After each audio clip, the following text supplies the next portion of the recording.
channel Make Education Easy. Students, today our topic is also that how to write complete and balanced chemical equation. पिछली video में मैंने आप लोगों को यही बताया था कि हमें एक क्वेश्चन गिवन हो, उससे हम कैसे देख के इक्वेशन बनाएंगे और देन उस इक्वेशन को बैलेंस करेंगे। तो आज फिर मैं यही वाला टॉपिक कर रही हूँ कि बैलेंसिंग थोड़ी सी मुश्किल होती है, थोड़ी सी हमें डिफ़िकल्ट लगती है। उसकी एक दो एग्जांपल्स करें ताकि हमें जो है ज़्यादा अच्छी तरीके से क्लियर हो जाए। आज जो मैं एग्जांपल ले रही हूँ वो मैं ले रही हूँ बेरियम नाइट्रेट। ठीक है, अगर हमारे पास जैसे एक क्वेश्चन है कि barium nitrate is used to produce green colour in fire burn. ठीक है, तो अब बेरियम नाइट्रेट हमारे पास मेड कैसे होता है? दो चीज़ों के रिएक्शन होते हैं, नाइट्रिक एसिड और बेरियम हाइड्रोक्साइड। इन दोनों के रिएक्शन होते हैं और हमारे पास बेरियम नाइट्रेट प्रोड्यूस होता है। ठीक है, अब सबसे पहले हम इसकी इक्वेशन लिखते हैं। ठीक है, तो इक्वेशन हम क्या लिखेंगे कि हमारे पास बेरियम नाइट्रेट की फॉर्म कैसे हुआ है, यानी हमने देखना है कि हमारे पास बेरियम नाइट्रेट कैसे फॉर्म हुआ है। तो वो हमें इक्वेशन ही में गिवन है कि हम लोग जो है वो नाइट्रिक एसिड, ठीक है, और बेरियम हाइड्रोक्साइड को रिएक्ट करवाएंगे। नाइट्रिक एसिड, ठीक है, प्लस बेरियम हाइड्रोक्साइड। ठीक है, ये हमें क्वेश्चन में आपको गिवन होगा कि हमारा नाइट्रिक एसिड और सोडियम हाइड्रोक्साइड को हमने रिएक्ट करवाया है, तो इनके रिएक्शन से हमारे पास बेरियम नाइट्रेट फॉर्म हुआ है। या हम उल्टा करके ये भी कह सकते हैं कि बेरियम नाइट्रेट जो है वो किस तरह फॉर्म होता है। बेरियम नाइट्रेट फॉर्म होता है नाइट्रिक एसिड और बेरियम हाइड्रोक्साइड को मिक्स करने से, और इसके साथ जो है हमारे पास एज यूजुअल वाटर भी प्रोड्यूस होगा।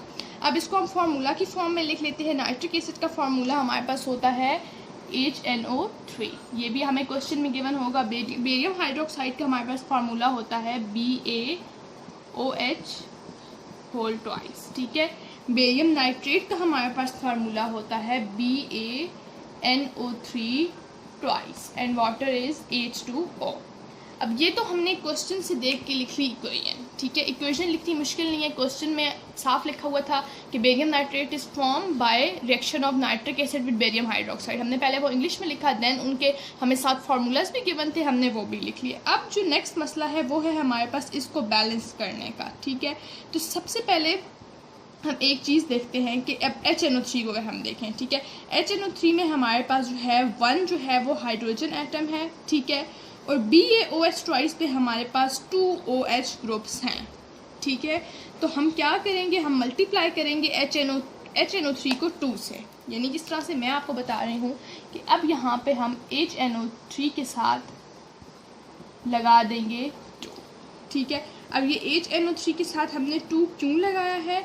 हमने इसलिए 2 लगाया है। अब देखें हम लोग, जहाँ पे हमारे पास कितने हाइड्रोजन हैं, इस तरफ लेफ्ट साइड पे 1, ठीक है, 2, 3।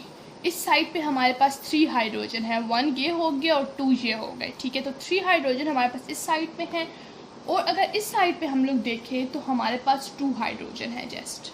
ठीक है, 2 हाइड्रोजन यहाँ पे, 3 हाइड्रोजन यहाँ पे। अब हम यहाँ से 1 हाइड्रोजन कम तो नहीं कर सकते हैं, बिल्कुल नहीं कम कर सकते हैं। ठीक है, तो इधर हमारे पास 2 हैं। ठीक है, अब इधर हमारे पास 3 है, इधर हम 2 के साथ अगर 2 लगाते हैं, ठीक है, तो ये हमारे पास यहाँ पे 4 बन जाते हैं। ठीक है, बट वहाँ पे हमारे पास 4 तो फिर भी नहीं बनेंगे, हमारे पास वहाँ पे तो 3 ही रहेंगे। ठीक है, तो हमने इस तरीके से बैलेंसिंग करना है कि हमारे पास दोनों तरफ से जो चीज़ें हैं वो हो जाएं इक्वल। अब हम उसको इक्वल किस तरह से करेंगे? अब हम देखें कि अगर यहाँ पर हम 2 लगा दें, ठीक है, HNO3 के साथ अगर मैंने 2 लगा दिया है और बाकी इक्वेशन मैं ऐसे ही लिख रही हूँ।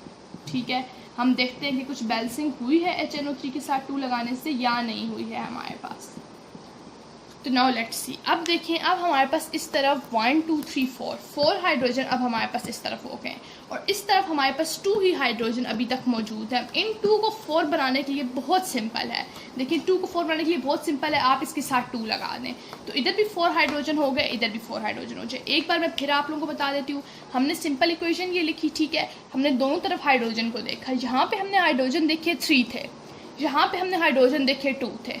ठीक है, अब हमने कुछ ऐसा करना था कि दोनों तरफ हमारे पास हाइड्रोजन बैलेंस हो जाए। ठीक है, अब यहाँ पे हमारे पास 2 थे, यहाँ पे कम थे, यहाँ पे 3। तब ऐसे तो नहीं हो सकता कि यहाँ से हम एक को हटा दें, हट तो नहीं सकते, हमने हमेशा एडिशन ही करनी है। तो हमने यहाँ पे एडिशन नहीं की। ठीक है, आप यहाँ पे भी कर सकते हैं। अगर हम पहले यहाँ पे 2 लगा लें, ठीक है, तो यहाँ पे 4 हो जाएंगे। ठीक है, और इधर ऑलरेडी हमारे पास 3 थे। ठीक है, तो इधर हमने 2 लगा लिया तो भी हमारे पास 4 हो जाएंगे। तो दोनों तरफ से आप लोगों को जिस तरह से इजी लगे, चाहे आप वाटर के साथ पहले लगा लें, चाहे आप HNO3 के साथ पहले लगा लें, तो इस तरीके से आपने बैलेंस करना है। उसके अलावा बाकी चीज़ों को भी हम देख लेते हैं। BA को हम देखें, BA यहाँ पे भी 1 है, यहाँ पे भी 1 है। ठीक है। अब NO3 को देखें, NO3 हमारे पास यहाँ पे 2 था, यहाँ पे पहले हमारे पास NO3 1 था, लेकिन हमारे हाइड्रोजन की बैलेंसिंग के साथ हमारा NO3 भी बैलेंस हो गया। पहले यहाँ NO3 1 था, अब यहाँ पे भी 2 हो गए, ठीक है। और जहाँ पे ऑलरेडी 2 थे तो हमारे पास देखिए इस तरीके से एक चीज़ को बैलेंसिंग के साथ साथ हमारी दूसरी चीज़ को बहुत जो है वो बैलेंस हो गई है, ठीक है। तो ये थी हमारी इस इक्वेशन की बैलेंसिंग, ठीक है। तो अगर आपने एक तरतीब से स्टेप वाइज अगर मैं आपको दोबारा से बताऊँ तो सबसे पहला स्टेप आप लोगों ने ये करना है। स्टेप नंबर 1 आपने इंग्लिश में रिएक्शन लिखना है। देन स्टेप नंबर 2 आपने अभी बैलेंसिंग नहीं करनी है, स्टेप नंबर 2 में आपने सिंपल ये लिखना है। देन जो स्टेप नंबर 3 आएगा उसमें आपने सिर्फ एक चीज़ को पहले बैलेंस करना है। पहले आप सिर्फ इसके साथ 2 पुट करेंगे ताकि इधर NO3 भी, ताकि ये पहले NO3 की बैलेंसिंग भी इसमें हो जाए, ठीक है। NO3 की अगर हम पहले हम कर लें तो 2 और 2 ये NO3 इक्वल हो गए। फिर दोबारा हमारे पास जो बात आ गई वो आ गई हाइड्रोजन की। नेक्स्ट 4th स्टेप में अब आपने हाइड्रोजन को बैलेंसिंग करना है। तो 4th स्टेप में हम लोग क्या करेंगे, 4th स्टेप में आप लोग फिर जहाँ पे आके 2 लिखेंगे, ठीक है। स्टार्टिंग में ही नहीं, एक ही इक्वेशन, ये तो मैंने आप लोगों को समझाने के लिए कर लिया। आपने एक ही इक्वेशन में सब कुछ नहीं कर देना है, हर स्टेप के लिए अलहदा इक्वेशन लिखनी। अब यहाँ पे आप 2H2 लगाएंगे ताकि पहले जहाँ पे हमारे पास हमने NO3 की बैलेंसिंग के लिए 2 लगाया था, अब नेक्स्ट यहाँ पे जब हमने 2 लगाया तो हमारे पास हाइड्रोजन भी जो है वो बैलेंस हो गए। तो ये इस तरीके से हमने बैलेंसिंग करना है। पिछली मैंने आपको एग्जांपल समझाई थी, आई होप सो कि अब आप लोगों को अच्छी तरीके से समझ आ गई होगी। और ये चीज़ प्रैक्टिस से आती है, जितनी ज़्यादा आप लोग प्रैक्टिस करेंगे, इक्वेशंस लें, इक्वेशंस बेशक आप इक्वेशंस ले लेंगे, क्वेश्चन से देख के तो इक्वेशन लिखना आसान होती है। कोई भी आप लोग इक्वेशन ले लें ऐसे, फिर आप लोग खुद से अगर कोई बैलेंस इक्वेशन भी है ना तो आपने उसको ऐसे एज इट इज़ रट्टा ही लगा लेना कि ये तो बैलेंस है। आपने खुद से बैलेंस करने की कोशिश करनी है, ठीक है, खुद से सीखना है, क्योंकि ये बैलेंसिंग बहुत ज़्यादा इंपॉर्टेंट होती है। फिर आगे जाके आप लोगों को फर्स्ट ईयर सेकेंड ईयर में फिर मुश्किल होती है, बच्चों को बैलेंसिंग नहीं आई होती है उस टाइम। तो मैट्रिक में तो थोड़ी इक्वेशंस है आप लोगों की, आप लोग इसी तरह रट्टा लगा के याद कर लेते हैं, बट आगे फिर जो है वो इक्वेशंस में मसला होता है, बैलेंसिंग करनी पड़ती है। तो आप प्रैक्टिस करेंगे तो आपको आ जाएगी। तो आई होप सो आज की वीडियो आपको अच्छी लगी होगी। अगर आपको मेरी वीडियोस अच्छी लगती हैं तो वीडियोस को लाइक करें, चैनल को सब्सक्राइब करें, अपने फ्रेंड्स के साथ शेयर भी करें। नेक्स्ट वीडियो में आपसे मिलूंगी, तब तक के लिए अल्लाह।